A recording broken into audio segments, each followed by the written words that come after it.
Hey guys, welcome to my channel. Present చూడండి, నా car అయితే ఎల్లో బోర్డ్ అనమాట. ఇప్పుడు ప్రీవియస్గా చూసుకుంటే నా కారు వైట్ బోర్డు ఉన్నదనమాట. నేను అలాగే కొద్ది రోజులు అయితే ట్యాక్సీగా అయితే యూజ్ చేశాను. ఇప్పటికీ చాలామంది అయితే అలాగైతే చేస్తున్నారు. అది తప్పు అనమాట.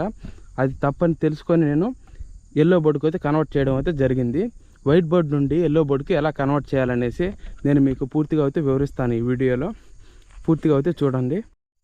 మీరు మీ కార్ని వైట్ బోర్డ్ నుండి ఎల్లో బోర్డుకి మార్పించేటప్పుడు చేయకూడని తప్పులు, నేను చేసిన తప్పులు ఏంటో చెప్తాను చూడండి.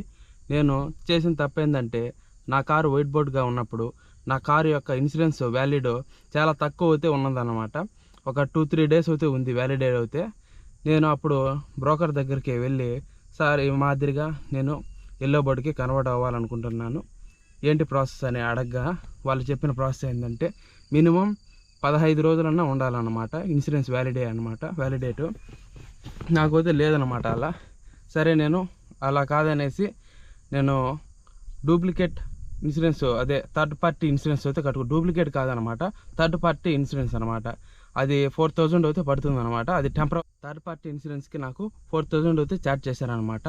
అది మనీ మళ్ళీ రిఫండ్ కూడా అవుతుందన్నమాట ఎల్లో బోర్డు వచ్చాక. కానీ నాకైతే అవ్వలేదు, అది పక్కన పెట్టేసేయండి. నెక్స్ట్ ఎల్లో బోర్డు ఎలా మార్చాలనేసి దాని గురించి అయితే మాట్లాడదాం. మెయిన్ ఓనర్ అయితే ఉండాలన్నమాట. ఓనరు ఫింగర్ అయితే వేయాలా. అలాగే మీరు ఎల్లో బోర్డుకి కన్వర్ట్ చేయడానికి ముందుగా మీరు చేయాల్సిన పనులు ఏంటంటే, ముందుగా మీ ఇన్సూరెన్స్ 15 రోజులు ఉండేటట్టు చూసుకోండి. అప్పుడు మీరు బ్రోకర్ దగ్గరికి వెళ్ళి ప్రాసెస్ ఏంటో అడగండి. అప్పుడు బ్రోకర్ చెప్పినట్టు మీరు చేసినట్టయితే ఈజీగా అయితే పని అయిపోతుంది.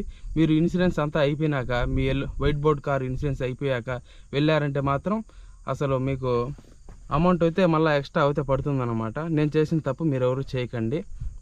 వైట్ బోర్డ్ నుండి ఎల్లో బోర్డుకి మారేటప్పుడు మీకు ఆల్ ఇండియా పర్మిట్ కావాలా, లేదంటే మీకు స్టేట్కు సంబంధించినటువంటి పర్మిట్ కావాలని అడుగుతారనమాట.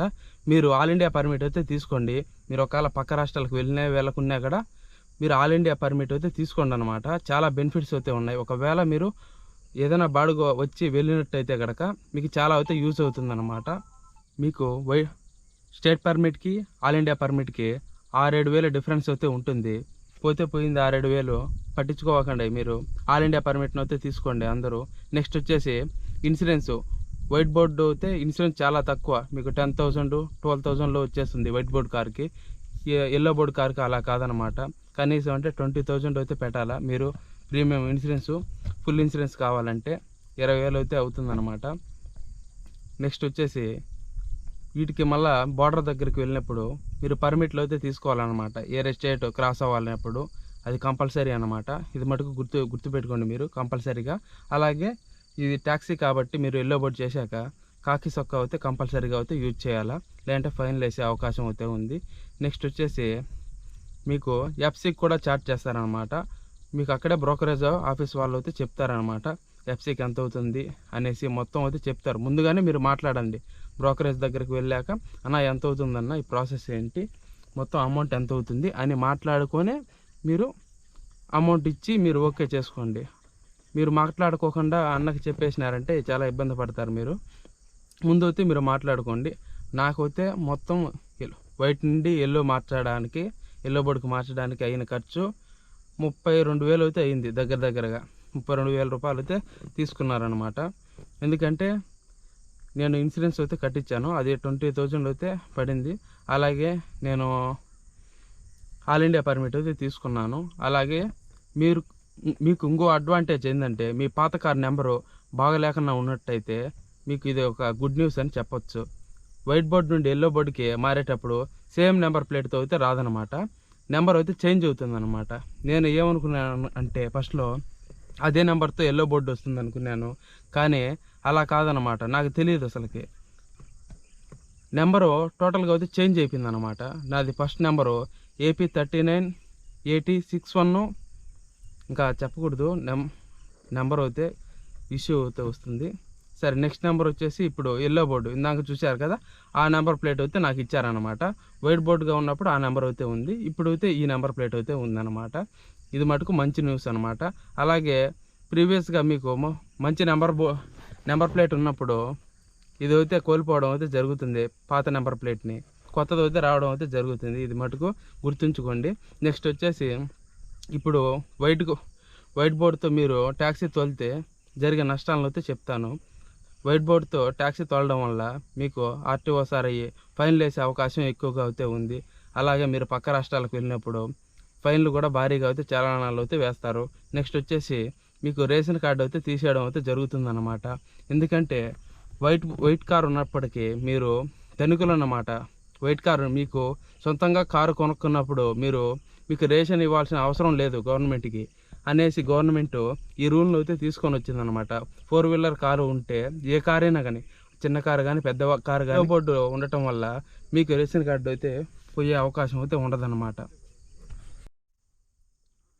నెక్స్ట్ వచ్చేసి ఎల్లో బోర్డు గురించి మనకు లాభాలు ఏమున్నాయో అనేసి నేను చెప్తాను చూడండి. ఎల్లో బోర్డు ఉండటం వల్ల మీరు ఎక్కడికైనా వెళ్ళొచ్చు అనమాట. అంటే మీకు ఫైన్ వేస్తారనే భయం అనేసి ఉండదన్నమాట. ఎందుకంటే మీరు పేపర్లన్నీ పర్ఫెక్ట్గా అయితే పెట్టుకోవాలా. అప్పుడు మీరు చాలా ధైర్యంగా అయితే మీరు మాట్లాడచ్చు అనమాట. మీకు రేషన్ కార్డు తీసేయరు. అలాగే మీరు పెద్ద పెద్ద నగరాల్లో ఉన్నట్టయితే మీరు ఓలా మరియు యూబర్ లాంటి యాప్లకు అయితే కనెక్ట్ అవ్వచ్చు అనమాట. నెక్స్ట్ దీని మెయింటెనెన్స్, మీరు గనక మీ కారు 7 ఇయర్స్ ఓల్డ్ అయినట్టయితే, పాతది అయినట్టయితే మీరు గ్రీన్ ట్యాక్స్ అయితే కట్టాలన్నమాట. గ్రీన్ ట్యాక్స్ 1000 రూపీస్ అయితే ఉందన్నమాట.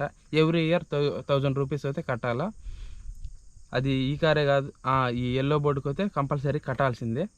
నెక్స్ట్ ఎఫ్సి తర్వాత మీరు 7 ఇయర్స్ పాత కారు అయినట్టయితే ఇది మీది ఎఫ్సి 1 ఇయర్ అయితే ఇస్తారనమాట.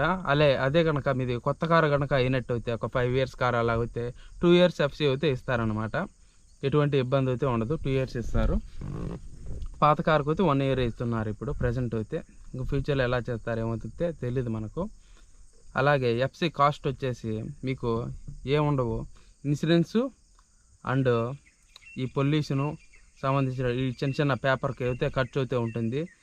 ఎఫ్సికి 25,000 అయితే ఖర్చు అవుతుంది అనమాట. ఎవ్రీ ఇయర్ 25,000 రూపాయలు అయితే కన్ఫామ్గా అయితే ఖర్చు అవుతుంది. ఇది దీనికి ఉన్నటువంటి మెయింటెనెన్స్.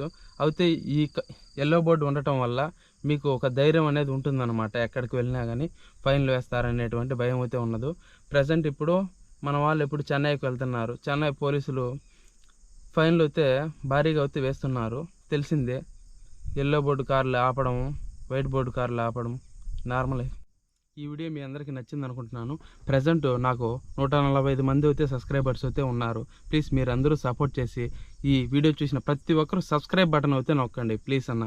సబ్స్క్రైబ్ చేయడం వల్ల నా ఛానల్ అయితే గ్రో అయితే అవుతుంది, నాకు ఇంకా బూస్టప్గా అయితే ఉంటుందన్నమాట. నేను ఇటువంటి మంచి మంచి విషయాలను అయితే చెప్తాను అన్నమాట మీకు.